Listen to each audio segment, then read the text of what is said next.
Welcome to From Me to We, where good people become great teams. Small shifts, big wins, and a culture built from the ground up.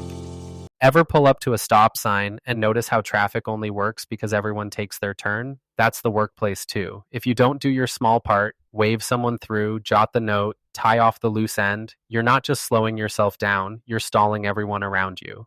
Teams usually don't collapse from big blowups, they break when the little favors stop flowing. Because those are the acts that don't just make a team functional, they make it trusting. And that's where performance takes off. Miles, I love that. It's the difference between look what I did and look how much easier your day got. The Harvard Business Review found high-trust organizations show 50% more productivity and 76% more engagement. That's massive. And it's not the big flashy moves that get you there. It's those tiny invisible choices. Who covers a shift? Who writes the cheat sheet for the new hire? Who folds extra napkins before the rush so the next server isn't scrambling? Multiply that across a team, and suddenly, you've got what network scientists call a trust cascade, one good act flowing into a dozen more. All right, story time. So when I was running a crew a couple years ago, we were on this new site, right? I saw this sprinkler head practically begging to get run over by tomorrow's mower. Took me like 2 minutes to reset it back into the ground. Next day, the crew dodged a mess, no angry call from the client, and everyone's day got easier. Nobody high-fived me for it. But that small move, it saved hours, maybe a whole account. It's like, make your handoff their highlight. Don't just toss the baton, actually set up the next run. Yes, assist over insist. That's a phrase to keep. There's something really grounding about how those micro-assists build up. Help is the new hustle, right? It isn't about showing off, it's about showing up. I mean, let's be honest, fixing a sprinkler head isn't glamorous, but your crew saw what you did for the other crew, and the impact quietly compounds across the whole team, ripple effects everywhere. And what you just described, Jake, flagging something for tomorrow's crew, that's efficiency, but it's also pure trust deposit. The research backs it. Trust pays fast. Plus 50% productivity, huge cuts in burnout and disengagement. It's not the heroics, it's the little compounding moves. All right, let's keep on that, because that's where teams go from good to how'd they do that. Here's what blows my mind. Science says we underestimate by at least half how willing people are to help. We think asking's a burden, but the data says people actually like to help, they just need the ask. Adam Grant calls this the 5-minute favor. You do something small, it's like you flicked the first domino and you start a chain no one can even map. Makes you feel good, makes them feel good, and then it just spreads. Can we bring in real-world examples?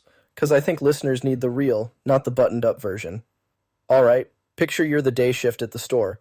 Hey, Friday promo tags are pre-printed in drawer 2. That's you literally gifting the night shift half an hour. Or my favorite, I dropped a 2-minute screen capture showing how to fix that spreadsheet formula. Next person copies the steps, fixes it in minutes. That's not a hero play, that's just a clear, kind assist. Quick win, no drama. Exactly, and the surprise is when you do those setups like dropping a quick how-to video or prepping Friday's tags, everyone downstream gains time, headaches drop, and the flywheel starts. Like we discussed in Chapter 2. The best teams don't just have smart people or fancy tools, they have psychological safety. It's not about who tries the hardest, it's about who sets up the team, who dares to ask or proactively offers without feeling dumb. The ask and offer rule is practical magic. Every day, make one ask and one offer. Not only does it fill the help gap we underestimate, but it turns assisting from a favor into a habit.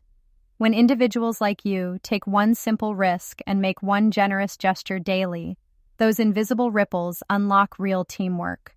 Like we said in the last chapter, the culture you wish someone would build is waiting for you to go first. That's the key. When you do it enough, people want to pay it forward. Brew the next pot before you clock out. The opener does the same. It stacks. You can literally feel the difference in those places. Like walking in, you just know this is a crew that's got each other covered. Not a drama circus, just a loop of little wins. And it all comes down to being clear, not clever. What's done? What's next? What to look out for? 3 questions, big impact. All right, let's put a bow on this with what we call the Ripple Playbook. These are rituals and habits that anyone listening can use starting tomorrow. First, 5-minute favor. Jot a template, share a link, do a mini demo. Second, make it clear to your team you're doing something different, setting them up better, supporting them better, putting these ideas into practice. Say it out loud. I'm trying something new to make your day easier. If your team responds well, send them this book and say, let's do this together. That one move shifts it from a solo experiment into a team-wide ripple. Third is what Jake just nailed, the 3Q handoff. What's done? What's next? What could be a problem? Keep those checklists crisp. And finally, do a ripple review at the end of the week. Call out who set you up to win. Not just shout-outs for feel-goods, but because recognition is, research shows, what makes helping stick. That's awesome. Here's how the setup for next is done. Crew finished planting at Smith residence. Trencher staged by the fence. Fuels topped. Cable line marked. See pictures. Left and marked a spot for valve box. Check the photos. Client knows you're coming. Now, that sounds like basic stuff, but it's culture, not a chore list.